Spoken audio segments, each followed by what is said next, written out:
काश्मीर जो खुद सूरज के बेटे की राजधानी थी, काश्मीर जो खुद सूरज के बेटे की राजधानी थी, डमरू वाले शिव शंकर की जो घाटी कल्याणी थी, काश्मीर जो भूमंडल का स्वर्ग बताया जाता था, जिसकी मिट्टी को दुनिया में अर्घ चढ़ाया जाता था, काश्मीर जो भारत माता की आंखों का तारा था, काश्मीर जो लाल बहादुर को प्राणों से प्यारा था, काश्मीर वो डूब गया था अंधी गहरी खाई में, फूलों की घाटी रोती थी मरघट की तन्हाई में, फूलों की घाटी रोती थी मरघट फूलों की घाटी रोती थी मरघट। साहब आप जिस मन से सुन रहे हैं, प्रारंभ से अब तक मैंने जितना कर देखा, ग्रामीण अंचल है, कोई महानगर नहीं है, लेकिन जिस मन से आप सब सुन रहे हैं, एक बात और कह के जा रहा हूं वरना बोझ रहेगा मेरे मन पर। मैं 30 साल लाल किले गया हूं कविता सुनाने, 30 साल, लेकिन जिस मन से आपने मेरे सब छोटे भाई बहनों को सुना है, मेरा मन करता है मैं कहूं संजीव भ्रमर तुम्हारे इस कवि सम्मेलन पर, मैं 30 साल के लाल किले के 30 कवि सम्मेलन एक कवि सम्मेलन पर न्योछावर करने की घोषणा करता हूं। वाह भाई साहब, वाह वाह वाह। संजीव को और फक्कड़ भाई को इसलिए बधाई दीजिए कि उन्होंने ग्रामीण अंचल में कविता का संस्कार जिंदा रखा। अंग्रेजी पढ़ाओ अपने बच्चों को, लेकिन उससे केवल कार मिलेगी, संस्कार चाहिए तो आपको अपनी मातृभाषा और हिंदी के संस्कार सीखने पड़ेंगे, सीखने पड़ेंगे। सुनिए, काश्मीर वो डूब गया है अंधी गहरी खाई में, फूलों की घाटी रोती है मरघट की तन्हाई में, ये अग्नि गंधा मौसम की बेला था, वो अग्नि ये अग्नि गंधा मौसम की बेला था, ये अग्नि गंधा मौसम अलबेला था, गंधों के घर बंदूकों का मेला था, मैं भारत की जनता का संबोधन हूँ, आंसू के अधिकारों का उद्बोधन हूँ, आंसू के अधिकारों का उद्बोधन हूँ, इसीलिए दरबारों को दर्पण दिखलाता फिरता था, मैं घायल घाटी के दिल की धड़कन गाता फिरता था, मैं घायल घाटी के दिल की धड़कन। 29 साल गाया मैंने हमने नारों में गाया था सब कश्मीर हमारा था, हमने नारों में गाया था सब कश्मीर हमारा था, जब जब भी छू कर देखा हिम चोटी के अंगारा था, जब जब भी छू कर देखा हिम चोटी में अंगारा था, काश्मीर था जहां तमंचे थे केसर की क्यारी में, काश्मीर था जहां रुदन था बच्चों की किलकारी में, काश्मीर था जहां तिरंगे झंडे फाड़े जाते थे, 47 के बंटवारे के घाव उघाड़े जाते थे, काश्मीर था जहां हौसलों के दिल तोड़े जाते थे, खुदगर्जी में जेलों से हत्यारे छोड़े जाते थे, खुदगर्जी में जेलों से हत्यारे। वाह भाई, सल्यूट करता हूं आपको, अभिवादन करता हूं। मेरी सारी थकान भी उतर गई, मैं 7 दिन से सोया नहीं हूं, मेरा सारा थकान उतर गई, नींद खुल गई, और अब मैं मन से आपको कविताएं सुनाऊंगा। काश्मीर था जहां जेलों से हत्यारे छोड़े जाते थे, अपहरणों की रोज। बैठा है गुणवीर, वीर रस के कवियों से ये उम्मीद की नहीं जाती को कविता लिखेंगे। गुणवीर भाई आप श्रेष्ठ गजलकार हो, मैं शुद्ध कविता की पंक्ति पढ़ रहा हूं, सुनना। जहां जेलों से हत्यारे छोड़े जाते थे, अपहरणों की रोज कहानी होती थी, धरती मैया पानी पानी होती थी, झेलम की लहरें भी आंसू लगती थी, झेलम की लहरें भी आंसू लगती थी, गजलों की बहरें भी आंसू लगती थी, गजलों की बहरें भी आंसू लगती थी, मैं आंखों के पानी को ललकार बनाता फिरता था, मैं घायल घाटी के दिल की धड़कन गाता फिरता था, मैं घायल घाटी के दिल की धड़कन।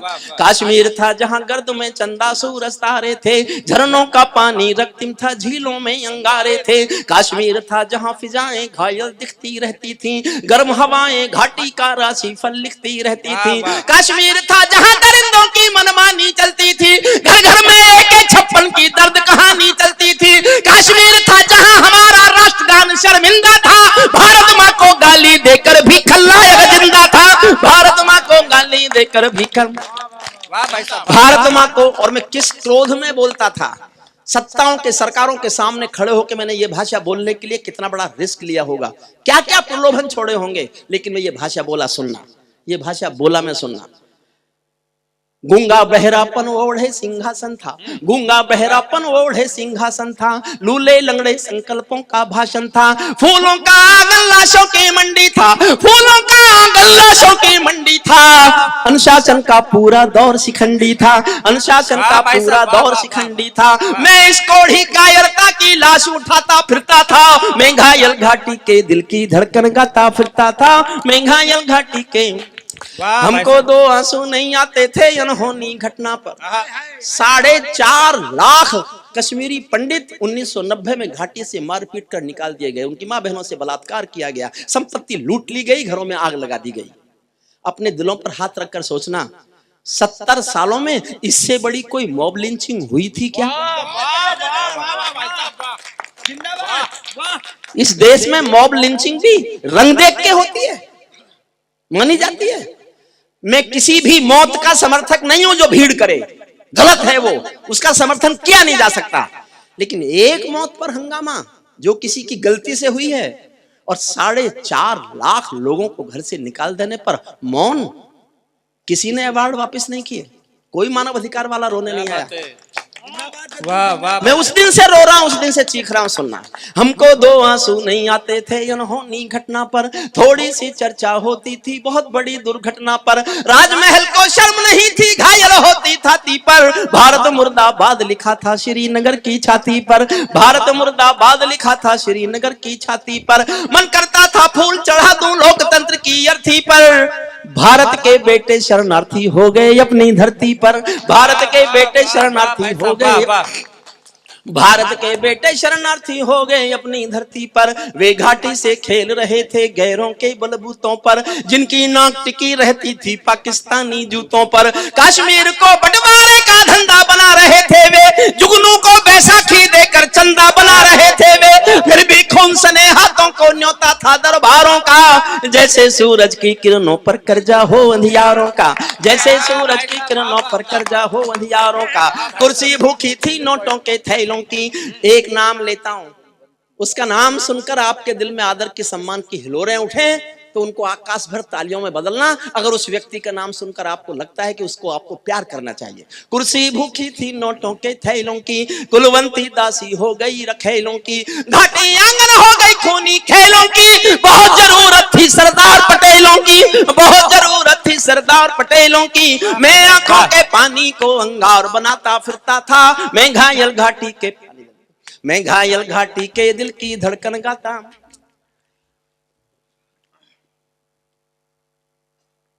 अब एक छंद जोश में पढ़ूंगा, बहुत जोश में। मैं 3 दिन पहले बंगलौर था, मेरे मुंह से निकल गया कि मैं जोश में पढ़ूंगा, लेकिन मैं चाहता हूं जनता मुझसे भी ज्यादा जोश में आके सुने। ऐसे निकल गया मेरे मुंह से। फिर मेरे मुंह से यह निकल गया कि मैं यहां से हार के जाना चाहता हूं। आप मुझसे ज्यादा जोश में सुन लेना, मेरी हार हो जाएगी और यही मेरी जीत है, यही मुझे मिलने वाला आपका इनाम है। मैं हस्तिनापुर में अपने घर में संजीव के इस कार्यक्रम में, फक्कड़ भाई के कार्यक्रम में यही अनुरोध करता हूं कि मुझसे ज्यादा जोश में आप सुन लेना, मुझे हरा देना। मुझे लगे कि मेरा पढ़ने में जोश कम है, आपका सुनने में जोश ज्यादा है, और ये हार ही मेरी जीत है। मैं मंच के भाई बहनों से भी निवेदन करता हूं, वो भी मुझे जमाने में सहयोग करें। स्वागत भाई साहब। क्योंकि आप पैसे लेके पढ़ रहे हो, मैं बिन पैसे। और मुझे आज पहली बार पता चल रहा है कि बिन पैसे पढ़ो तो लोग ज्यादा सुनते हैं। भाई साहब जोश में आए पूरा सदन। हुजूर कहां जा रहे हैं? इसे कहते हैं जोश। बिना पढ़े आ गए जोश में। मन से सुनिए, अच्छा लगे तो। मैं जोश में पढ़ूंगा, आप जोश में सुनेंगे, और आप सुनेंगे, मैं दावा करता हूं। जब चौराहों पर हत्यारे महिमा मंडित होते हों, जब चौराहों पर हत्यारे महिमा मंडित होते हों, जब चौराहों पर हत्यारे महिमा मंडित होते हों, भारत मां की मर्यादा के मंजर मंडित होते हों, जब कच्छ भारत के नारे हों गुलमर्गा की गलियों में, शिमला समझौता जलता हो बंदूकों की नलियों में, तो केवल आवश्यकता थी हिम्मत की, खुददारी की। 56 इंची सीने से ही आशा थी दमदारी की। 56 इंची सीने। वाह भाई साहब, वाह वाह वाह। मैं हारा और आप जीते साहब, यही मेरा इनाम है, यही मेरा पुरस्कार है। लेकिन जो जी साहब, अरे बैठिए साहब, इसकी जरूरत नहीं, टाइम बर्बाद होगा। इतनी देर में तो मैं 2 लाइन और पढ़ दूंगा। आप अभी आ रहे हैं? आइए, मैं पहला कवि हूं साहब। जगह ये नहीं थी तालियों की, जल्दी कर गए आप। जो मुझे कहना था वो आ गए, इसलिए फिर उसी जोश में लौटना। फिर पढ़ता हूँ, जब चौराहों पर हत्यारे महिमा मंडित होते हो, भारत माँ की मर्यादा के मंजर खंडित होते हो, जब कश भारत के नारे हो गुलमर्गा की गलियों में, शिमला समझौता जलता हो बंदूकों की नलियों में, तो केवल आवश्यकता थी हिम्मत की खुददारी की, केवल तो केवल आवश्यकता थी हिम्मत की खुददारी की, 56 इंची सीने से ही आशा थी दमदारी की, संविधान को बदल दिया है घाटी गैर नहीं होगी, जहां तिरंगा नहीं मिलेगा उनकी खैर नहीं होगी, जहां तिरंगा नहीं मिलेगा, वाह भाई साहब, जहां तिरंगा नहीं मिलेगा उनकी खैर नहीं होगी, जिनको भारत की धरती ना भाती हो, भारत के झंडों से बदबू आती हो, जिन लोगों ने माँ का आंचल फाड़ा हो, दूध भरे सीने में चाकू गाड़ा हो, मैं उनको चौराहों पर फांसी चढ़वाता फिरता था, मैं घायल घाटी के दिल की धड़कन गाता। अंतिम छंद सुनना, अंतिम छंद सुनाता हूं, अंतिम छंद। वो अभी भी समझ नहीं रहा, कभी कहता मेरे पास पटाखे हैं। अच्छा, एक मोटी सी बात उसके समझ में क्यों नहीं आती, वो धमकी किसको दे रहा है? एटम बम है मेरे पास, एटम बम, चल मान लिया है तेरे पास, और वैज्ञानिक ये बताते हैं कि अगर दोनों देशों ने एटॉमिक वार की तो 25-25 करोड़ लोग मरेंगे। मैं गंगा के किनारे दुखी मन से कह रहा हूं, हम तैयार हैं, 25 करोड़ मरने को तैयार हैं। अगर तेरे 25 करोड़ मर गए तो रेगिस्तान है ना पाकिस्तान, तो खत्म हो जाएगा ना। अगर उसमें इतना भी ज्ञान नहीं है, हमारा क्या बिगड़ रहा है? हम तो वैसी जनसंख्या कानून के लिए परेशान है। उस रैली में फंसा मैं आज, उस रैली में फंसा। अगर मेरा वश चले, मैं तानाशाह हूं, तो 5 साल तक हिंदुस्तान में एक भी व्हीकल नहीं बनना चाहिए और एक भी बच्चा नहीं पैदा होना चाहिए। 5 साल तक बच्चे ही नहीं, व्हीकल भी। शोर मचा रहे हैं, ऑटो में बड़ी मंदी आ गई, ऑटो में बड़ी मंदी आ गई। इन गधों को ये नहीं पता कि जब 2 साल बाद इलेक्ट्रिक कार आने वाली हैं, तुम क्यों बनाए जा रहे हो डीजल की कारें? कौन खरीदेगा इनको? बेवकूफ समझते हो लोगों को, और फिर कहते हो मंदी आ गई, हमारी कार नहीं बिक रही। क्यों बिके तुम्हारी कार? 2 साल बाद इलेक्ट्रिक आएंगी, वो खरीदेंगे। हमारी ले जाओ तुम उठा के। सुनिए, अंतिम छंद सुनिए। अमरनाथ को गाली दी थी भीख मिले हथियारों ने, अमरनाथ को गाली दी थी भीख मिले हथियारों ने, चांद सितारे टांक लिए थे खून लिपि दीवारों ने, इसीलिए नाकाम रही थी कोशिश सभी उजालों की, क्योंकि ये सब कठपुतली थी रावलपिंडी वालों की। अंतिम एक चुनौती दे दो सीमा पार पड़ोसी को, गीदड़ कायर खाना समझे सिंहों की खामोशी को। हमको अपने खट्टे मीठे बोल बदलना आता है, हमको अब भी दुनिया का भूगोल बदलना आता है, हमको अब भी दुनिया का भूगोल बदलना आता है। दुनिया के सरपंच हमारे थानेदार नहीं लगते, भारत के प्रभुसत्ता के को ठेकेदार नहीं लगते, तीर हमारे तनी कमानों वाले जब भी छोड़ेंगे, जैसे ढाका तोड़ दिया लाहौर कराची तोड़ेंगे, जैसे ढाका तोड़ दिया। क्या डरना अमेरिका की बाधाओं से, आंख मिलाओ दुनिया के दादाओं से, दिल्ली वालों भारत को बलवान करो, 5 नहीं 100 एटम बम निर्माण करो, 5 नहीं 100 एटम। अब मैं एक और कविता सुनाता हूं। जो मैं अब कविता सुना रहा हूं, मैंने बहुत गुस्से में लिखी। गुस्से में इसलिए लिखी कि ये अब भी डरता क्यों नहीं है। एयर स्ट्राइक हमने कर ली, सर्जिकल स्ट्राइक हमने कर ली, 370 हमने हटा दी, 35 हमने हटा दी, सब कुछ कर लिया, फिर भी नहीं डरता। दुनिया में कोई उसके साथ नहीं है, टर्की और मलेशिया को छोड़कर। चीन भी नहीं है, चीन भी नहीं है, पर वो मौका परस्त है, उसने बहुत जमीन ले रखी है वहां पीओके में, एक कॉरिडोर बना रखा है, वो उसकी वजह से कभी कभी उसको बहका देता है कि हाँ तू ठीक है। 2 मुल्क दुनिया में केवल उसके साथ आए, 202 देशों में केवल मलेशिया और टर्की, और कोई भी मुल्क उसके साथ नहीं है। ये हमारी कूटनीतिक विजय है, और ये मान लेना चाहिए साहब। मैं राजनीति पे कभी बोलता नहीं हूँ, किसी की तारीफ करता नहीं हूँ, लेकिन मोदी जी जिस दिन हिंदुस्तान से विदेश यात्रा पर गए थे, आखिरी यात्रा पर, उस दिन वो हिंदुस्तान के बड़े नेता थे, लेकिन जिस दिन वो लौटकर भारत की धरती पर आए, वो विश्व के बड़े नेता बनकर आए। इस बात को स्वीकार। दुनिया के इतिहास में एक यात्रा ने किसी एक आदमी के कद को इस तरह से विस्तारित किया हो, ऐसा इतिहास मैंने तो नहीं पढ़ा, मैंने तो नहीं पढ़ा। मौका ही नहीं देता खिलाफ लिखने का। सबसे ज्यादा नुकसान में तो मैं हूं।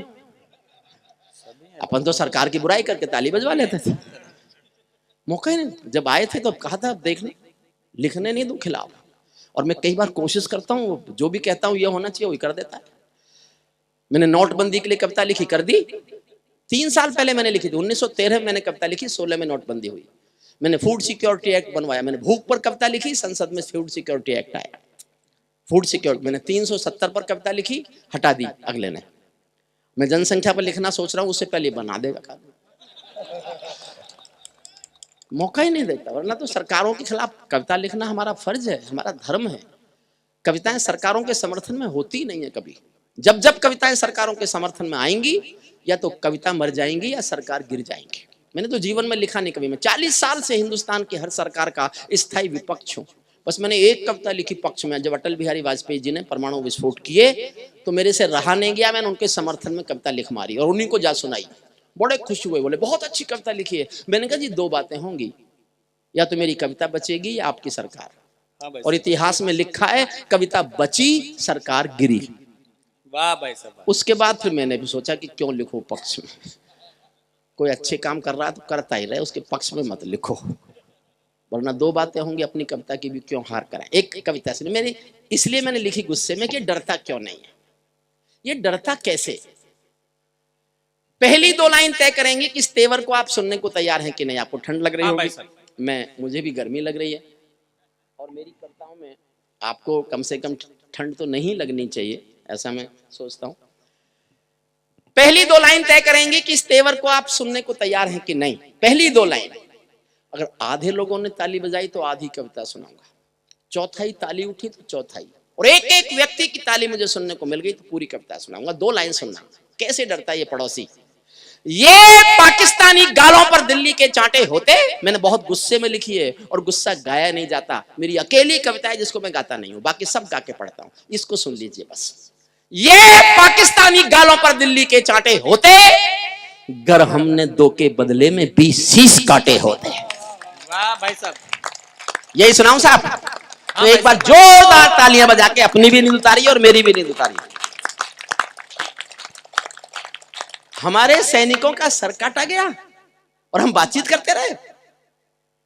मैंने अर्जुन से पूछा, मेरा छोटा भाई है, प्रज्ञा मेधा में अभी हमारे, आपको शायद शुरू में बताया गया होगा, ये 2 कवि हमारे 25 दिन इंग्लैंड में कविता पाठ करके आए। अर्जुन सिसोदिया और अशोक चार, बताया ना ये, यहाँ इस बात के लिए सम्मान हुआ आपका कि नहीं? ये दोनों कवि अभी लौटे हैं, 3 दिन पहले दोनों आए हैं, और 26 दिन अंग्रेजों ने जो हमारे देश में राज करके हमको सताया था, बदला लेने के लिए हमने इनको भेजा, और ये 26 दिन अंग्रेजों को सता के आए वहां पर। हालांकि अंग्रेज इनके पल्ले नहीं पड़े होंगे। अब जो वहां बस गए जाकर के, वो भी अंग्रेजी हैं हमारे लिए, तो जब देश छोड़ गए जो लोग, वो काहे के हमारे। लेकिन इन दोनों कवियों का हम स्वागत करते हैं हस्तिनापुर की धरती पर। दोनों ओज के श्रेष्ठ स्वर 26 दिन इंग्लैंड की धरती पर इन्होंने कविता पाठ किया। भारत सरकार की ओर से भेजे गए थे। 8 कवियों का डेपुटेशन था, 8 कवियों का प्रतिनिधिमंडल था, जिसमें ये 2 कवि हमारे थे। संजीव भाई ने जिन 2 कवियों को बुला करके, आपके 2 अतिरिक्त शॉल लगते, इन दोनों का स्वागत होना चाहिए था। मुझे याद नहीं रहा, वरना मैं ले आता हम दोनों का भी। आप तालियां बजाकर दोनों का स्वागत कर दें। पिछली बार मुमताज गई थी, शायद पिछली बार मुमताज जी गई थी उस प्रतिनिधिमंडल में। आप इतनी दूर क्यों बैठे? ये अरुण, ये चौबे जी भी गए थे पिछली बार। मतलब जिनको इस देश में जिन दिनों थोड़ा कार्यक्रम कम मिलते हैं। भाई साहब, ये बात बताने की क्या जरूरत थी? बात निकल लेते। अच्छा मुमताज जी, आप इतनी दूर क्यों बैठी हैं हमसे? हमारे यहाँ ये भेदभाव है नहीं इतना।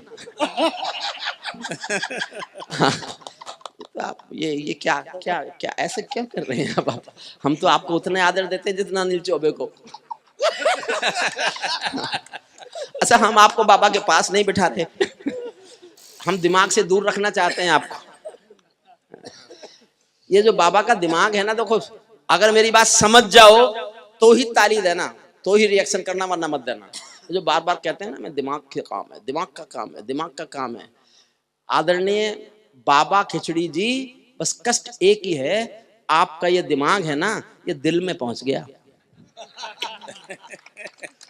और जिसका दिमाग दिल में पहुंच जाए उससे डरना चाहिए। चाहे वो आसाराम हो, चाहे राम रहीम हो, चाहे खिचड़ी बाबा हो, चाहे कोई भी हो,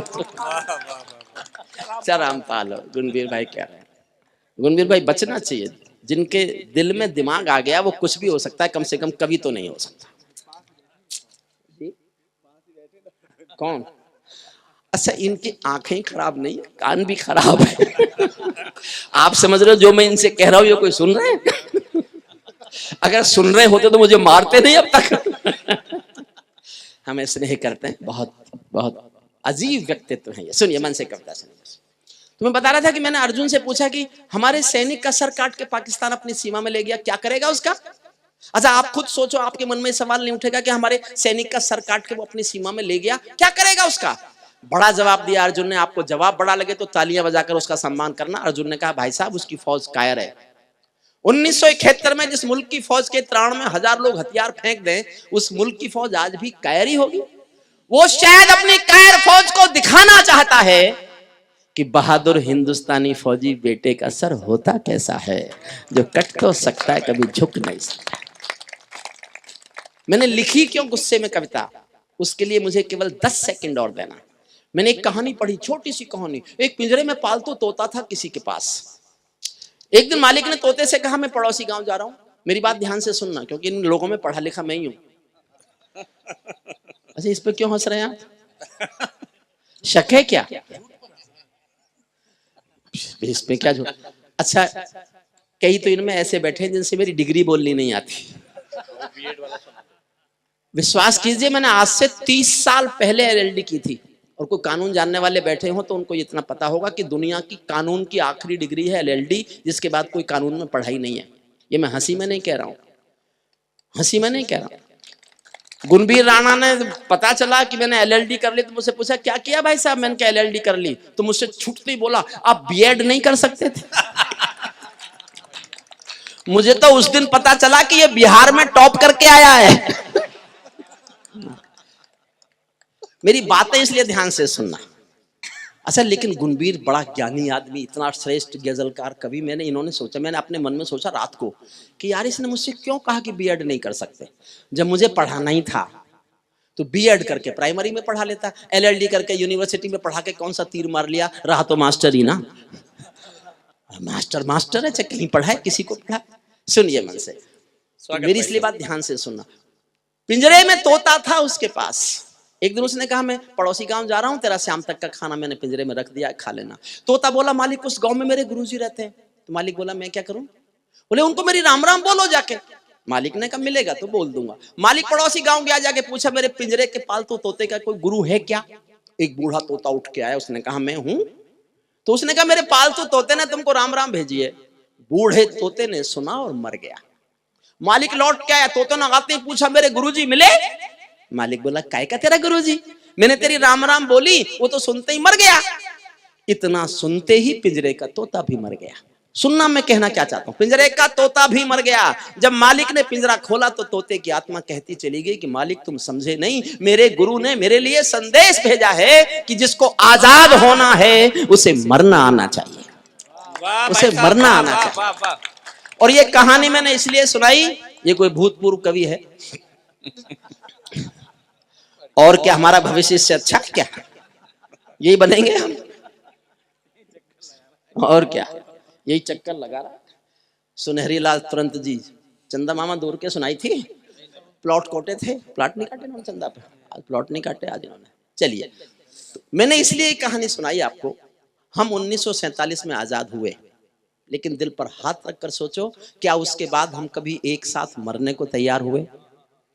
पहली बार 5 अगस्त को संसद में एक साथ मरने की तैयारी की गई है। और ये देश के जीने का रास्ता है, ये जीने का रास्ता है। हम जिस दिन एक साथ मरने को तैयार हो जाएंगे हमको जीना आ जाएगा। इस कोशिश में कविता सुनिए। ये आतंकों के गालों पर दिल्ली के चाटे होते, गर हमने 2 के बदले में 20 शीश काटे होते। बार बार दुनिया के आगे हम ना शर्मिंदा होते और हमारे सारे सैनिक सीमा पर जिंदा हो। वाह भाई साहब वाह। ये कैसा परिवर्तन है खुददारी के आचरणों में। सेना का सम्मान पड़ा है चरमपंथ के चरणों में। किसका खून नहीं खोलेगा सुन पढ़कर अखबारों में। सिंहों की गर्दन कटवा दी चूहों के दरबारों में, सिंहों की गर्दन कटवा दी चूहों के दरबारों में। बार बार की गद्दारी को भारत क्यों सह जाता है? और जो मैंने लिखा है वो ही आपके दिलों में हो तो सारा सदन की ताली सुनना चाहता हूं। बार बार की गद्दारी को भारत क्यों सह जाता है? ज्यादा संयम भी दुनिया में कायरता कहलाता है। ज्यादा संयम भी दुनिया में कायरता कहलाता है। बंदूकों की गोली का उत्तर सद्भाव नहीं होता, हत्यारों के लिए अहिंसा का प्रस्ताव नहीं होता, कोई विषधर कभी शांति के बीज नहीं बो सकता है, और भेड़िया शाकाहारी कभी नहीं हो सकता है, और भेड़िया शाकाहारी कभी नहीं हो सकता है। पीपल छाया मांग रहा था यूं की करके पेड़ों से, मोदी जी चले गए नवाज शरीफ के घर चाय पीने बिना बुलाए। मैंने मालूम कराया क्यों साहब, क्यों क्या है आप? बोले तुम कभी लोग मेरे खिलाफ कविता ना लिखो, मैं तो शांति की तलाश में गया था। मैं कहा मिल गई, ले आए। वाजपेयी साहब भी गए थे लाहौर बस लेके, वो करगिल लेके आए थे। आप बिना बुलाए चाय पीने गए, आप पठानकोट लेके आए, पठानकोट लेके आए आप। 135 करोड़ का नेता किसी अविश्वसनीय के घर बिना बुलाए जाएगा? तो मैं देहात का आदमी हूं, झोपड़ी में पैदा हुआ हूं। एक झोपड़ी के व्यक्ति की उपमा सुनना कैसा लगा होगा मुझे। आपको गांव के आदमी की उपमा अच्छी लगे तो मेरा समर्थन करना। कैसा लगा मुझे मोदी जी का जाना? पीपल छाया मांग रहा था यूं की करके पेड़ों से, जैसे कोई शेर सुरक्षा मांग रहा हो भेड़ों से।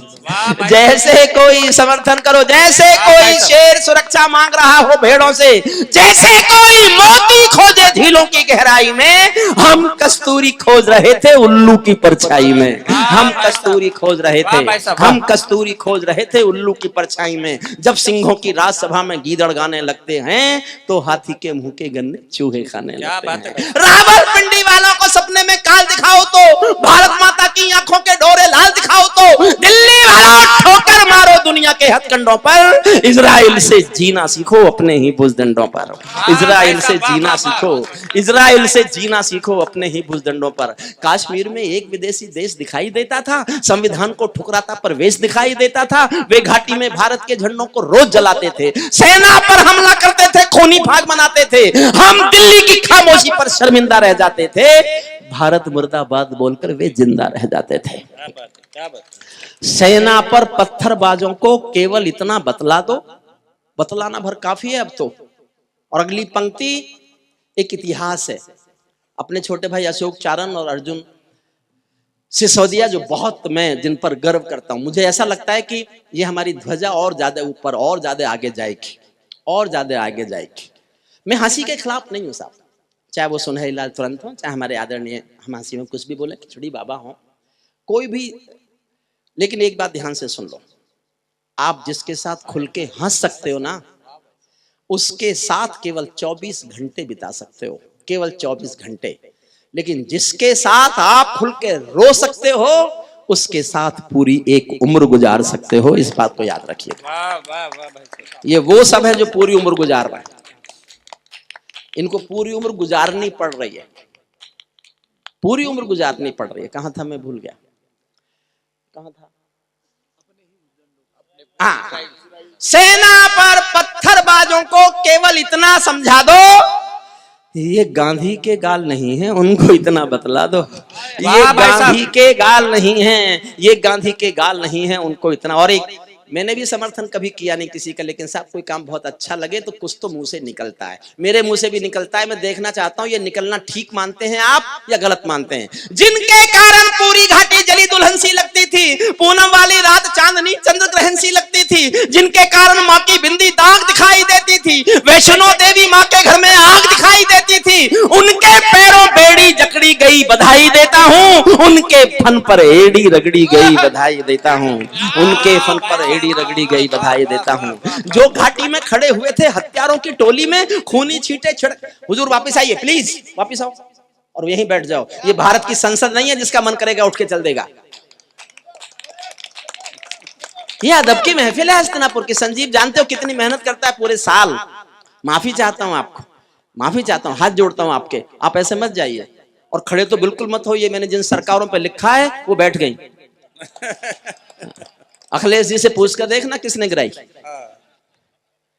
सुनिए मन से, मन से सुनिए, बहुत गहरेपन से सुनिएगा। स्वागत है। जो घाटी में खड़े हुए थे हत्यारों की टोली में, खूनी छींटे छिड़क रहे थे आंगन द्वार रंगोली में, जो पैरों से रौंद रहे थे भारत की तस्वीरों को, गाली देते थे गालिब को, तुलसी मीर कबीरों को, जिन लोगों ने कभी तिरंगे का सम्मान नहीं सीखा, अपनी जननी जन्मभूमि का गौरव गान नहीं सीखा, जो जो दुश्मन के हित के पहरेदार बताए जाते थे, जो 100 लाशों के जिम्मेदार बताए जाते थे, ये सब उस दिन सभी तिरंगे के रंग में रंग जाएंगे जिस दिन 100 गद्दार वतन के सूली पर टंग जाएंगे।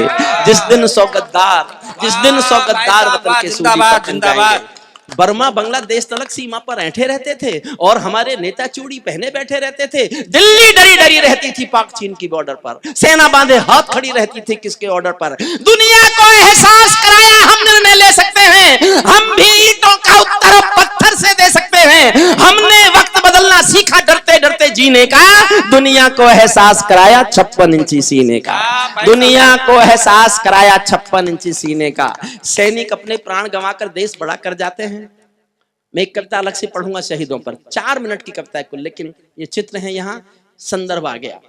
मैं एक अनुरोध और करता हूं, भगवान राम हमारे रक्षक देवता हैं, भगवान कृष्ण भी हमारे रक्षक देवता हैं, होंगे पर मैंने नहीं देखे।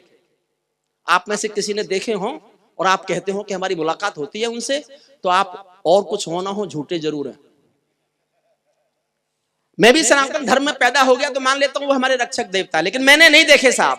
लेकिन मैंने जो अपने रक्षक देवता देखे हैं, ये वो फौजी बेटे हैं जो वर्दी पहनकर सीमा पर खड़े हैं और हमारी रक्षा, ये हमारे रक्षक भाई साहब। हाथ जोड़कर अपने घर में हस्तिनापुर के लोगों से 2 निवेदन और करता हूं। आपके आस पड़ोस कोई ऐसा परिवार होगा जिस घर का बेटा देश के लिए शहीद हो गया होगा। आप साल में छुट्टियां मनाने जाते हैं, पिकनिक मनाने जाते हैं, त्योहार मनाते हैं। आप में से जिसके पास भी किसी शहीद का परिवार है, साल में एक बार नियम बनाकर फूल लेकर उसके घर जाइए, उस परिवार के घर जाइए, उनसे कहिए कि देश आपके साथ है, अपने को अकेला महसूस मत कीजिएगा, मत कीजिए अपने को अकेला महसूस। और एक निवेदन और है, आपको कहीं भी किसी बस अड्डे पर, रेलवे स्टेशन पर, हवाई अड्डे पर कोई फौजी वर्दी में जाता दिखाई दे और आप बैठे हो तो खड़े होकर के ताली बजाकर उसका समर्थन कर दीजिए, उसको लगेगा पूरा देश उसकी पीठ पर खड़ा हुआ है। ये मेरा अनुरोध है आपसे। और मैं राजनीति पर सबसे कठोर पंक्ति पढ़ रहा हूं, मुझे नहीं पता हमारे कुछ आदरणीय नेता यहाँ हो, मैंने बहुत कठोर भाषा नेता पर लिखी है और इतनी कठोर भाषा लिखी है, लेकिन इतनी तमीज से लिखी है कि उनकी समझ में आए नहीं और आए भी तो इतनी देर में आए जितनी देर में मैं निकल लूं। अच्छा, मैं आप सबसे अनुरोध करता हूं कि आप सोचना, इससे सख्त बात कोई नेताओं के लिए बोल सकता है क्या? मैं बोल सकता हूं, मैं ही बोल सकता हूं। हद लगेगी आपको, लेकिन मैं बोल रहा हूं और आपको लगे कि मुझे बोलना चाहिए था तो मेरा समर्थन करना। सैनिक अपने प्राण गंवाकर देश बड़ा कर जाते हैं, सैनिक अपने प्राण गंवाकर देश बड़ा कर जाते हैं, बलिदानों की बुनियादों पर राष्ट्र खड़ा कर जाते हैं। जिनको मां के बलिदानी बेटों से प्यार नहीं होगा, उन्हें तिरंगे को लहराने का अधिकार नहीं होगा, उन्हें तिरंगे को लहराने का अधिकार नहीं होगा। सिंहासन के माने होते हैं सिंहों का शासन हो, आचरण सिंहासन के माने होते हैं सिंहों का शासन हो। राजमहल के आचरणों की गंध हवा में जाती है, राजा कायर हो तो बिल्ली सिंहों को धमकाती है, राजा कायर हो तो बिल्ली सिंहों को धमकाती है। भारत एक अखंड राष्ट्र है, सवा अरब की ताकत है, कोई हम पर आंख उठा ले किसकी भला हिमाकत है। धरती अंबर और समंदर को ये भाषा समझा दो, दुनिया के हर पंच सिकंदर को ये भाषा समझा दो। अब खंडित भारत माँ की तस्वीर नहीं होने वाली, कश्मीर किसी के अब्बा की जागीर नहीं होने वाली। कश्मीर, अंतिम छंद पढ़ता हूं इसका। हर संकट का हल मत पूछो आसमान के तारों से, हर संकट का हल मत पूछो आसमान के तारों से। सूरज किरणें कब लेता है नभ के चांद सितारों से। पंचाली के चीर हरण पर जो चुप पाए जाते हैं, इतिहासों के पन्नों में वो सब कायर कहलाते हैं। क्या बात है भाई साहब, क्या बात है। और ज्ञान लो तो मैं और ज्ञान की बात बोल रहा हूं, सुनना। ये युद्धों का परम सत्य है, पूरा जगत जानता है। लोहा और लहू जब लड़ते हैं तो लहू हारता है। जो खूनी दंशों को सहने वाला राजवंश होगा, या तो महामूर्ख होगा या कोई परमहंस होगा, या तो महामूर्ख होगा या कोई परमहंस होगा। बढ़ते बढ़ते कोई फोड़ा जब ना सूरी। बहुत भाषण सुन लिए उसके, कभी कहता बम फोड़ूंगा, कभी कहता ये करूंगा, कभी कहता ये करूंगा। हम 2-4 लाइन पढ़ रहे हैं, बस इनसे हमारा काम हो जाएगा। बढ़ते बढ़ते कोई फोड़ा जब ना सूरी होता है, उस फोड़े में चीरा लगना बहुत जरूरी होता है। उस फोड़े में समझो, उस फोड़े में चीरा लगना बहुत जरूरी होता है। अर्ध सदी की सब भूलों का समाधान हो जाने दो, सब समझौते मरे पड़े हैं पिंडदान हो जाने दो। पर्वत को बाजू में तोड़ो, शोले भरो निगाहों में, आंसू की पूजा मत करना बलिदानों की राहों में। तुम भी सीमा रेखा तोड़ो, आगे बढ़ जनाद करो। 48 में खोया था जो कश्मीर आजाद करो, 48 में खोया था जो कश्मीर आजाद करो। और अर्जुन और अशोक चारण, दो पंक्तियां मैंने लिख दी। स्वागत भाई साहब। अब कोई बुरा माने तो माने, मेरे बारे में कोई आरोप लगाए तो लगाए, मैंने लिख दी तो लिख दी। दो पंक्तियां ध्यान से सुनने। स्वागत भाई साहब। 48 में खोया था जो कश्मीर आजाद करो, पीढ़ी तुमको याद करेंगी कल स्वर्णिम इतिहासों में। हाँ, पीढ़ी तुमको याद करेंगी कल स्वर्णिम इतिहासों में। युगों युगों तक महकोगे तुम भारत माँ की सांसों में, युगों युगों तक महकोगे तुम। अब मैं एक कविता आपको और सुना देता हूँ, करगिल। अच्छा, करगिल से पहले चाहो तो मोदी सुना दो,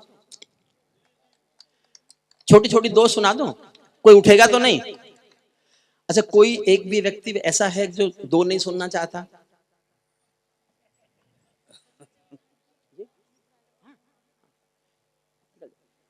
मुमताज जी की फ्लाइट है तो वो जा सकती है। आप पहले ही बता देती हैं कि दूर क्यों बैठी हैं। कोई नहीं, कोई नहीं, कोई निकल जाए, कोई। वो हासिम जी का है, हासिम जी का। अच्छा बाबा, आप भी जा रहे हैं क्या बाबा? नहीं नहीं साहब, मुझे तो संकट ये लग रहा है। मुमताज जी, आप इनके साथ हैं क्या? ये आपके साथ जा रहे हैं तो आफत आपने बुलाई है। चलिए कोई नहीं, उनको समय है, उनका फ्लाइट पकड़नी है, तो किसी और भी किसी को पकड़नी हो तो मेरा तो आदत है, मुझे तो कई बार मैं अकेला ही रह जाता हूँ। अच्छा, कई बार तो जो कभी मुझे नहीं सुनना चाहते उनकी सबकी फ्लाइट होती है।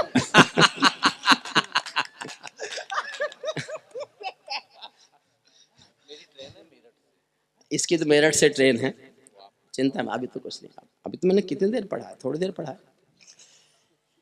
मैं 3 मिनट मोदी और 3 मिनट करगिल के शहीदों पर, 8 मिनट आपके और मांगता हूं बस।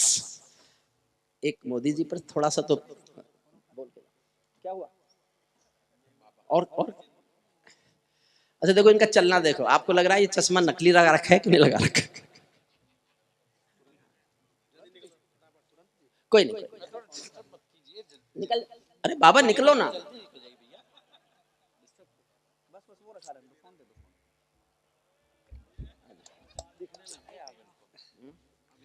उतर गया ना चश्मा।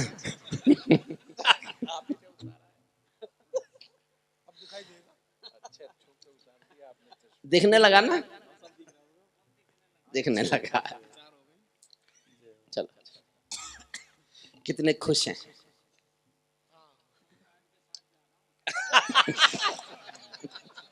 और छेड़ो भाई साहब। किसी के साथ जाओ, खबर तो तुम्हारी आएगी। निकलो निकलो बाबू। मैं देखिए, मैं कविता सुना रहा हूं आपको। एक शब्द मोदी जी के पक्ष में नहीं है और एक शब्द मोदी जी के खिलाफ नहीं है। पक्ष में मुझे लिखना नहीं है, खिलाफ लिखने नहीं देता।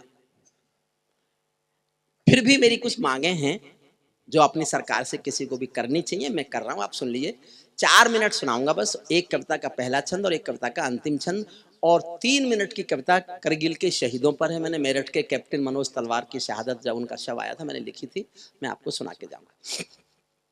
मैं ताजों के लिए समर्पण वंदन गीत नहीं गाता, मैं ताजों के लिए। थके तो नहीं सब ऐसी बताइए। देखिए, मैं ऐसी नहीं, ऐसा ना आपने लगे मैं जबरदस्ती जिद करके पढ़े जा रहा हूँ, पढ़े जा रहा हूँ, पढ़े जा रहा हूँ। एक तो मुझे 2 अनुभव आज हुए। एक तो अपने आप जाओ बिना बुलाए और पैसे नहीं लो तो जनता थोड़ा सिंपैथी से सुनती है। और गला भी ठीक चलता है। कल से तुम सब लोग ऐसे किया करो जैसे मैंने किया। मैं ताजों के लिए समर्पण वंदन गीत नहीं गाता, दरबारों के लिए कभी अभिनंदन गीत नहीं गाता। कौन भले हो जाऊं लेकिन मौन नहीं हो सकता मैं। चौथी पंक्ति समझना, आपको हरिओम पमार समझ में आ जाएगा। वाह भाई। हरिओम पमार क्या है, एक पंक्ति में समझाता हूं, फिर पढ़ता हूं। मैं ताजों के लिए समर्पण वंदन गीत नहीं गाता, दरबारों के लिए कभी अभिनंदन गीत नहीं गाता। गौन भले हो जाऊं लेकिन मौन नहीं हो सकता मैं, पुत्र मोह में शस्त्र त्याग कर द्रोण नहीं हो सकता मैं। सल्यूट करता हूं, आपका अभिवादन करता हूं साहब, सर झुका के अभिवादन करता हूं। मेरा सचमुच थकान भी उतरी, आना भी सफल हुआ, और आपका ये प्यार, आपका ये स्नेह, आपका ये अपनापन, और संजीव का ये बस कुछ लेना, कुछ मांगेगा तो नहीं, कहाँ है? अच्छा उनको छोड़, अच्छा साहब कुछ लेगा तो नहीं, कोई नहीं।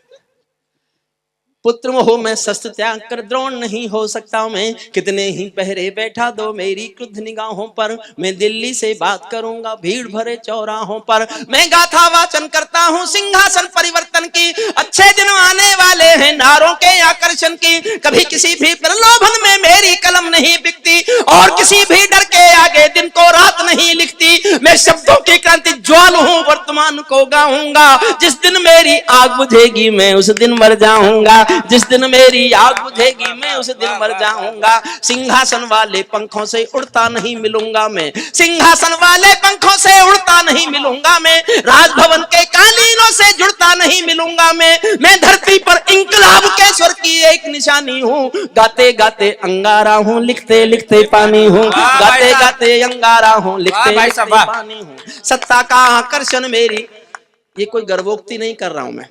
आप में से जो राजनीति में रुचि रखते होंगे, कुछ लोग जानते होंगे, 14 में चुनाव हुए, टिकट मांगने वाले हजारों थे, मिले हुए टिकट को लौटाने वाला सिर्फ मैं था, सिर्फ मैं। और बाबा रामदेव आज तक मेरे पे जब चाहते ताना मार देते हैं। उनके हिस्से में कुछ टिकट आए होंगे, उन्होंने मदद की थी उस पार्टी की, तो मैंने कहा मैं क्यों लड़ूं, मेरे से लड़ना नहीं आता, मुझे राजनीति नहीं आती। मैं 1975 में जयप्रकाश नारायण की आंदोलन की कोख से पैदा हुआ कवि हूं। मैंने 1975 में मीसा भोगा, जेपी मेरे कंधे पर हाथ रखकर भाषण देते थे, लेकिन मुझे राजनीति नहीं आती, मैं राजनीति में नहीं गया।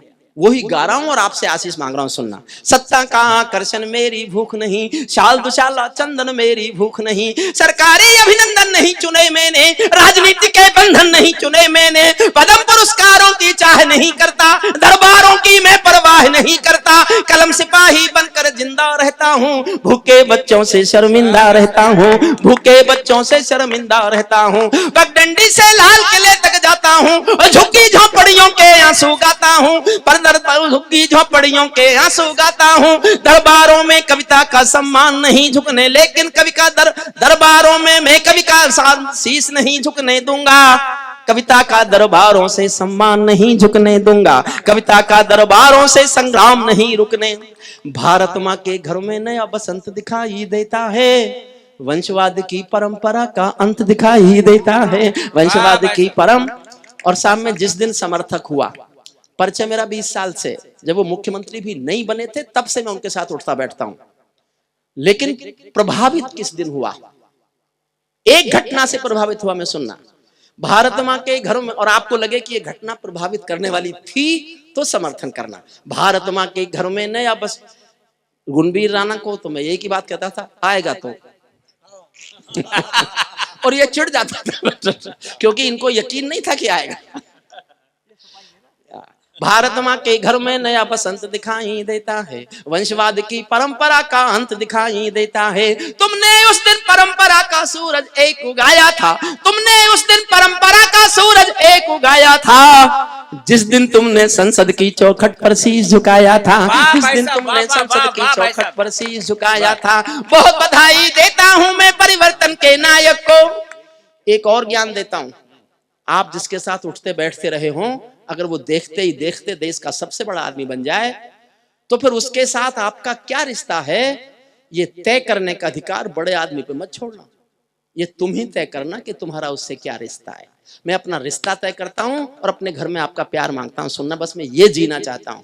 तुमने जिस दिन परंपरा का सूरज एक उगाया था, जिस दिन तुमने संसद की चौखट पर शीश झुकाया था, बहुत बधाई दी है मैंने परिवर्तन के नायक को, लेकिन कैसे मर जाने दूंगा आंसू के गायक को। आप विजय के जननायक हो, मैं पीड़ा का गायक हूँ। आप राजपथ के नायक हो, मैं जनपथ का नायक हूँ। आप राजपथ के नायक हो, मैं जनपथ का नायक हूँ। निर्वाचन ने सौंपा है है सम्मान तुम्हारे हाथों में, लोकतंत्र की मां संसद का मान तुम्हारे हाथों में, संविधान के पालन का अरमान तुम्हारे हाथों में, तिलक गोखले गांधी का वरदान तुम्हारे हाथों में, अमर तिरंगे की सौंपी है शान तुम्हारे हाथों में, सौंप दिया है पूरा हिंदुस्तान तुम्हारे हाथों में, सौंप दिया है पूरा हिंदुस्तान।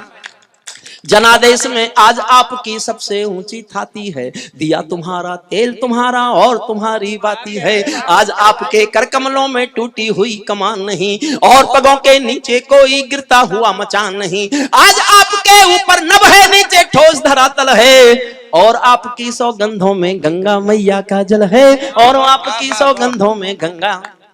विजय किसी की नहीं, विजय ये परिवर्तन के यश की थी, विजय किसी की नहीं, विजय ये संकल्पों के यश की। और एक पंक्ति समझ जाओ तो ये मेरा सारांश है इस चुनाव के नतीजे का। विजय किसी की नहीं, विजय ये संकल्पों के यश की थी, और पराजय सेना पर शक करने के यश की थी, और पराजय सेना पर शक। मैं छोड़ता हूं इसको, अंतिम छंद सुनाता हूं आपको। देखिए मैं दोनों कविता सुनाना चाहता, अंतिम एक छंद सुन लो। स्वागत भाई। ये सौगंध तुम्हारी है, मैं देश नहीं बिकने दूंगा, देश नहीं मिटने दूंगा, मैं देश नहीं झुकने दूंगा, है मेरा विश्वास कभी सौगंध नहीं तोड़ोगे तुम, भारत माँ की सेवा का अनुबंध नहीं छोड़ोगे तुम, ऐसा कुछ कर जाओ पूरा देश देखता रह जाए, देश नहीं भूमंडल का परवेश देखता रह जाए, देश नहीं भूमंडल का परवेश। आज जिन्होंने सागर किनारे उनको प्लास्टिक चुनते हुए देखा होगा, साहब सैल्यूट, मैं तो सैल्यूट करता हूं, और मैं अनुरोध करता हूं कि सब केवल 10-10 मिनट अपने घर के आसपास ये स्वच्छता अभियान चला लो, हम गांधी का सपना पूरा कर सकते हैं, गांधी का सपना पूरा कर सकते हैं, केवल 10-10 मिनट, 10-10 मिनट, 10-10 मिनट, ऐसा कुछ कर जाओ। 10 लाइन पढ़ रहा हूं, ये मेरी 10 मांग है, वो मैंने हटा दी जो पूरी कर दी, जो अभी पूरी होनी बाकी है वो अभी भी है, अभी भी चिल्ला रहा हूं मैं, ये मांगे पूरी कराने की। मैं तो गाता रहूंगा, करेंगे नहीं करेंगे तो मैं तो गाता रहूंगा, एक एक लाइन में एक एक डिमांड करता हूं, आपको लगे कि ये मांग हमारी पूरी होनी चाहिए तो मेरी एक एक मांग का समर्थन करना। ऐसा कुछ कर जाओ पूरा देश देखता रह जाए, देश नहीं भूमंडल का स्वर्ग, देश नहीं हुजूर बैठ प्लीज, अच्छा कोई बात नहीं, कोई बात नहीं, कोई बात नहीं। ऐसा कुछ कर जाओ पूरा देश देखता रह जाए, देश नहीं भूमंडल का परवेश दे। पहली मांग, संसद को गुंडों से दागी चेहरों से खाली कर दो। इतनी तालियों से नहीं होगी साहब, मेरा साथ दो कराना चाहते हो तो। मैं स्पष्ट बोलता हूं, अगर हमको कश्मीर में एक भी आतंकवादी नहीं चाहिए तो हमको संसद में भी एक भी गुंडा नहीं चाहिए, नहीं चाहिए हमको संसद में गुंडा। संसद को गुंडों से दागी चेहरों से खाली कर दो, भूखे मरते हुए किसानों के घर खुशहाली भर दो, भूखे मरते हुए किसानों के घर खुशहाली भर दो, भूखे मरते हुए किसानों के घर खुशहाली भर दो। लाल चौक में भारत माँ की जयकारों के स्वर दे दो।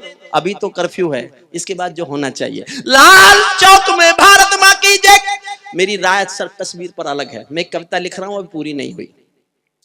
मेरा एक मत है, हिंदुस्तान की, पूरे हिंदुस्तान की, हम सबकी, सबकी जिम्मेदारी है, हम कश्मीर के बेटी बेटों को एक बात समझाएं कि हमने कश्मीर भारत में नहीं मिलाया, हमने भारत को कश्मीर में मिलाया है।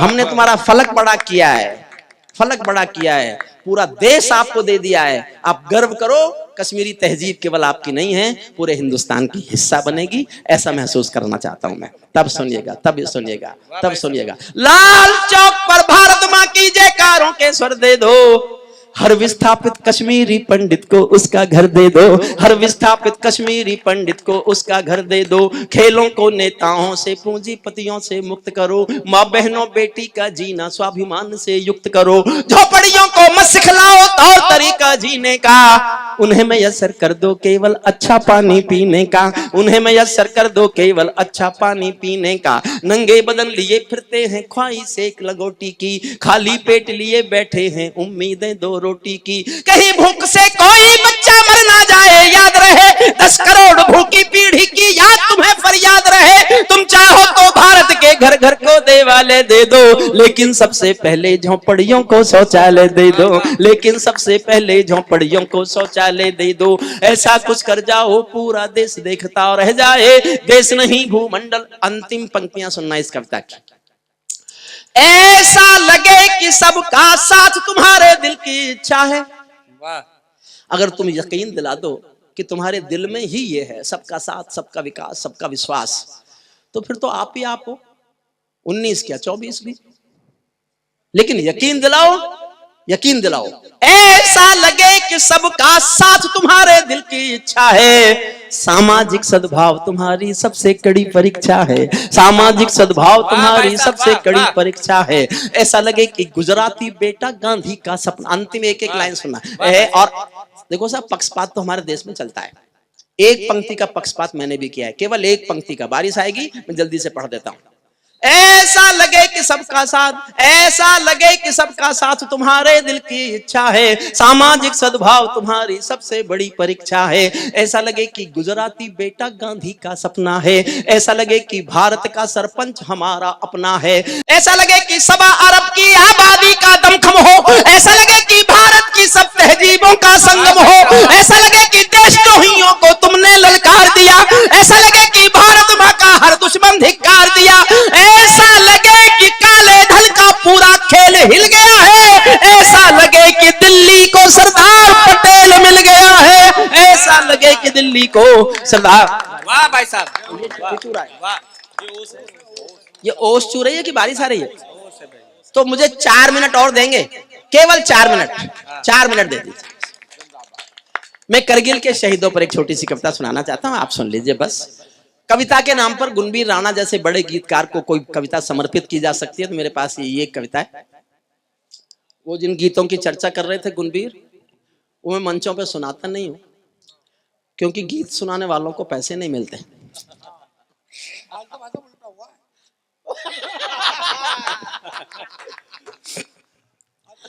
तुम्हें जो मिला अगर उन्हें पैसे कहते हो तो ये पैसों का अपमान। मुझे मत छेड़ो, देखो घायल सांप ज्यादा खतरनाक होता है। देखो गुणबीर, एक बात आप समझ लो, आप सब समझ जाओ तो ताली बजा देना। हाँ भाई साहब। जब अर्जुन ने अपने हथियार पेड़ पर टांगे थे, तो किन्हीं कारणों से हथियार पेड़ पर टांग दिए थे, इसका अर्थ ये नहीं था उनको चलाना भूल गया है। चलाना नहीं भूल। देखिए साहब, हमारे देश की जो संस्कृति है उसकी आत्मा संवेदना है। संवेदनाओं की रक्षा नहीं होगी तो कुछ भी नहीं बचेगा। मैं संवेदना का एक गीत पढ़ रहा हूं, एक छोटी सी बात सुनो। एक अमीर महिला बहुत बड़ी कार में, बहुत महंगी साड़ी पहने हुए, एक साड़ी की दुकान में। एक कहानी आई मेरे व्हाट्सएप पर, रात को 10 बजे सोने के समय मैंने पढ़ी और मैं रात भर नहीं सोया। वही कहानी आपको सुना रहा हूं। रात को सोने से पहले किसी को भी कभी याद आ जाए और फिर आपको नींद आ जाए तो मेरा नाम लेके गालियां देना। कहानी केवल 10 सेकंड की है। कहानी इतनी है कि एक अमीर महिला महंगी कार में, महंगी साड़ी पहने हुए साड़ी की दुकान पर आई और दुकानदार से कहा, मुझे जल्दी से एक सस्ती सी साड़ी दे दो, मेरी नौकरानी की बेटी की शादी होने वाली है। अमीर महिलाएं यही करती हैं, कोई खास बात नहीं है। खास बात यह है कि आधे घंटे बाद एक 90 साल की बुढ़िया फटी हुई धोती पहने हुए टूटी फूटी रिक्शा में बैठकर उसी साड़ी की दुकान पर आई और दुकानदार से कहा, मुझे इस दुकान की सबसे अच्छी साड़ी दे दो, मेरी मालकिन की बेटी की शादी होने वाली है। वाह भाई साहब, वाह वाह वाह वाह। इसलिए संवेदनाएं जिंदा रखिए बस। मेरे जी 5 जन भी गहन मौन में खोया हूं। मैं गीतकार नहीं हूं, गीत मेरा शिल्प नहीं है। राणा जी बैठे हैं, हमारे हासिम भाई श्रेष्ठ गीतकार हैं, अमित ने भी गीत लिखे हैं, अर्जुन ने भी गीत लिखे हैं, और हमारे पंडित जी ने तो जो छंद लिखे हैं वो सब गीत की ही भाषा में है, सब गीत की भाषा में है। और तुरंत जी का हास्य भी गीत की भाषा में है। मेरा तो बस ऐसे ही तुक्का है। ये अंतिम कविता है, इसके बाद हम विदा लेंगे। देखिए जो भी, क्योंकि उम्र में मैं इनसे बड़ा हूं, जो कवि सम्मेलन हुआ वो हस्तिनापुर की जनता का है, संजय भ्रमर का है, फक्कड़ का है। कहीं भी किसी भी तरह की कोई आपको कमी महसूस हुई हो, कोई ऐसा आपको लगा हो कि ऐसा नहीं होना चाहिए था, उसके लिए उम्र में बड़ा होने के नाते मैं जिम्मेदार हूं और मैं मंच पर हूं, तो उसके लिए मैं माफी मांगता हूं। कवि सम्मेलन की परंपरा को जिंदा रखिए और संजीव को बल देते रहिए ताकि इस शहर में भी साहित्य की ये लौ जलती रहे। मैं केशव का 5 जन्म भी गहन मौन में खोया हूँ, उन बेटों की याद कहानी लिखते लिखते रोया हूँ, उन बेटों की याद कहानी लिखते लिखते रोया हूँ, जिस माथे की कुमकुम बिंदी वापस लौट नहीं पाई, जिस माथे की कुमकुम बिंदी वापस। प्लीज बैठ जाओ प्लीज, भैया बैठ जाओ, थोड़ी देर बैठ जाओ, मुझे डिस्टरबेंस होता है और कुछ भी नहीं, कोई बात नहीं। मैं केशव का 5 जन्म भी गहन मौन में खोया हूँ, उन बेटों की याद कहां। केवल 4 मिनट का मामला है, आप इस बीच मत उठिएगा बस। मैं केशव का 5 जन्म भी गहन मौन में खोया हूँ, उन बेटों की याद कहानी लिखते लिखते रोया हूँ, जिस माथे की कुमकुम। एक डिस्टरबेंस, पानी है क्या?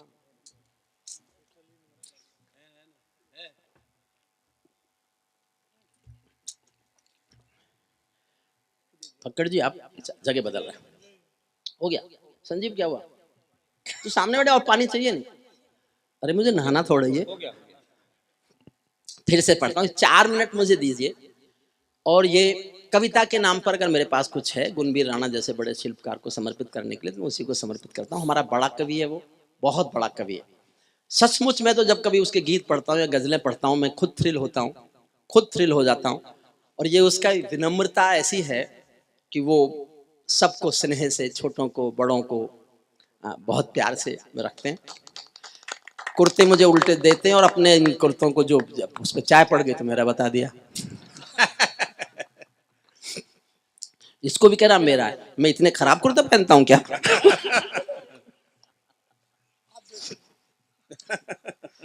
मैं केशव का 5 जन्म भी गहन मौन में खोया हूँ, उन बेटों की याद कहानी लिखते लिखते रोया हूँ, जिस माथे की कुमकुम बिंदी वापस लौट नहीं पाई, चुटकी झुमके पायल ले गई कुर्बानी की यमराई, कुछ बहनों की राखी जल गई है बर्फीली घाटी में, वेदी के गठबंधन मिल गए हैं करगिल की माटी में, पर्वत पर कितने सिंदूरी सपने दफन हुए होंगे, 20 बसंतों के मधुमासी जीवन हवन हुए होंगे, टूटी चूड़ी धुला महावर रूठा कंगन हाथों का, कोई मोल नहीं दे सकता बासंती जज्बातों का, कोई मोल नहीं दे सकता। टूटी चूड़ी धुला महावर रूठा कंगन हाथों का, कोई मोल नहीं दे सकता बासंती जज्बातों का, जो पहले पहले चुंबन के बाद लाम पर चला गया। एक पल जीना मेरे साथ, एक पल। जो पहले पहले चुंबन के बाद लाम पर चला गया, नई दुल्हन की से छोड़कर युद्ध काम पर चला गया, उसको भी मीठी नींदों की करवट याद रही होगी,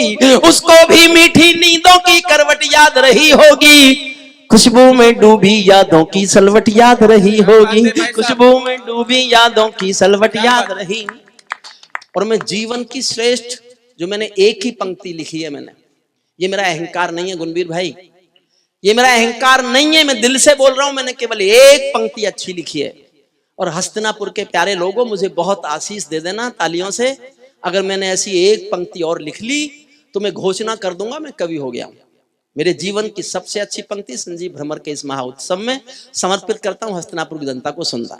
उनको भी मीठी नींदों की करवट याद रही होगी, खुशबू में डूबी यादों की सलवट याद रही होगी, उन आंखों की 2 बूंदों से 7 सागर हारे हैं, उन आंखों की 2 बूंदों से 7 सागर हारे हैं, जब मेहंदी वाले हाथों ने मंगलसूत्र उतारे हैं, जब मेहंदी वाले उन आंखों की 2 बूंदों से 7 सागर हारे हैं, जब मेहंदी वाले हाथों ने मंगलसूत्र उतारे हैं, गीली मेहंदी रोई होगी चुपके घर के कोने में, ताजा काजल छूटा होगा चुपके चुपके रोने में, जब बेटे की अर्थी आई होगी सोने आंगन में, शायद दूध उतर आया हो बूढ़ी माँ के दामन में, शायद दूध उतर आया हो बूढ़ी माँ के दामन में, वो विधवा पूरी दुनिया का बोझा सर ले सकती है। पूरे संसार में किसी भी मजहब में स्त्री अर्थी को कंधा नहीं देती। भरतपुर के पास एक गांव है अजान राजस्थान में, वहां का एक बेटा शहीद हुआ वीरेंद्र सिंह। जब उसका पार्थिव शरीर सेना लेके आई तो उसकी पत्नी ने गांव वालों की मर्जी के खिलाफ, सेना के अफसरों की मर्जी के खिलाफ शादी के दिन के कपड़े पहने और शमशान घाट तक अपने पति की अर्थी को कंधा दिया। ये दुनिया की पहली घटना थी जब कोई औरत अर्थी को कंधा दे रही थी। उसके बाद घटनाएं घटी, लेकिन दुनिया की ये पहली घटना थी जब किसी औरत ने अपने पति की अर्थी को कंधा दिया। जो घटना दुनिया में पहली बार घटे वो तो स्वयं एक महाकाव्य है। फिर भी मैंने एक पंक्ति लिखी है, उसको सहेजना। जब बेटे की अर्थी आई होगी सोने आंगन में, शायद दूध उतरवाया हो बूढ़ी माँ के दामन में, वो विधवा पूरी दुनिया का बोझा सर ले सकती है, वो विधवा पूरी दुनिया का बोझा सर ले सकती है, जो अपने पत की अर्थी को भी कंधा दे सकती है, जो अपने पत की अर्थी को भी कंधा दे सकती है। मैं ऐसी हर देवी के चरणों में सिर झुकाता हूँ, इसीलिए मैं कविता को हथियार बनाकर गाता हूँ, इसीलिए मैं कविता को हथियार बनाकर गाता हूँ। जिन बेटों ने पर्वत काटे हैं अपने नाखूनों से, क्या बात है भाई साहब। अंतिम केवल 6 लाइन पढ़ रहा हूँ, 6 लाइन, अंतिम 6 लाइन। क्या ये देश उन्हीं का है जो सीमा पर मर जाते हैं, अपना खून बहाकर टीका सरहद पर कर जाते हैं? ऐसा युद्ध वतन की खातिर सबको लड़ना पड़ता है, संकट की घड़ियों में सबको सैनिक बनना पड़ता है। जो भी कौम वतन की खातिर मरने को तैयार नहीं, उसकी संतति को आजादी जीने का अधिकार नहीं। अंतिम 6 पंक्तियां पढ़ता हूं, अंतिम 6 पंक्तियां। मैं सैनिक का शौर्य गाता हूं, सुनिएगा। सैनिक का शौर्य। जिन बेटों ने पर्वत काटे हैं अपने नाखूनों से, उनकी कोई मांग नहीं है दिल्ली के कानूनों से, उनकी कोई मांग नहीं है दिल्ली के कानूनों से। जो सैनिक सीमा रेखा पर ध्रुव तारा बन जाता है, जो सैनिक सीमा रेखा पर ध्रुव तारा बन जाता है, उस कुर्बानी के दीपक से सूरज भी शर्माता है। गर्म दहानों पर तोपों के जो सीने अड़ जाते हैं, उनकी गाथा लिखने को अंबर छोटे पड़ जाते हैं। उनके लिए हिमालय कंधा देने को झुक जाता है, कुछ पल को सागर की लहरों का गर्जन रुक जाता है। उस सैनिक के शव का दर्शन तीर्थ जैसा होता है, चित्र शहीदों का मंदिर की मूरत जैसा होता है। चित्र शहीद सच्चा है अपना प्यार तो क्या इस जहां का डर, गुलबन के गुलिस्ता वफा में फिर खिलेंगे हम। अब बिछड़ रहे हैं कोई रंज मत करो, फिर बाहर आएंगी तो फिर मिलेंगे हम। सितारों को आंखों में महफूज रख लो, बड़ी दूर तक रात ही रात होगी। मुसाफिर हो तुम भी, मुसाफिर हैं हम भी, इसी मोड़ पर फिर मुलाकात।